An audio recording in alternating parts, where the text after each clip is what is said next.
Hi everyone. ఈరోజైతే ఆషాఢ మాసంలో ఖచ్చితంగా అయితే ఈ కర్రీ అయితే వండుకోవాలంట. ఈ పెద్దాకులు ఉన్నాయి కదా, వాటినేమో నెల్లికూర అని అంటారంట.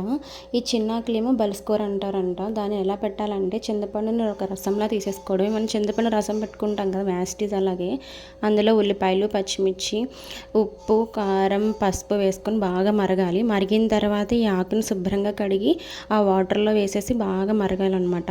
ఆకు చాలా మెత్తగా అయితే అయిపోవాలి.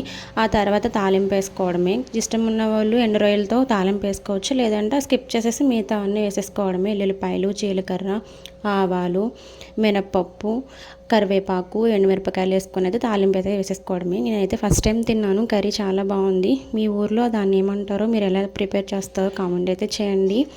వీలుంటే మీరు కూడా ట్రై చేయండి. మేమైతే ఏజెన్సీ నుంచి అయితే తెప్పించారంట మా అత్తయ్య గారు. నాకైతే తెలియదు, ఇప్పటి వరకు మేము ఎప్పుడు వండుకోలేదు. మీరు ట్రై చేయండి ఒకవేళ దొరికితే.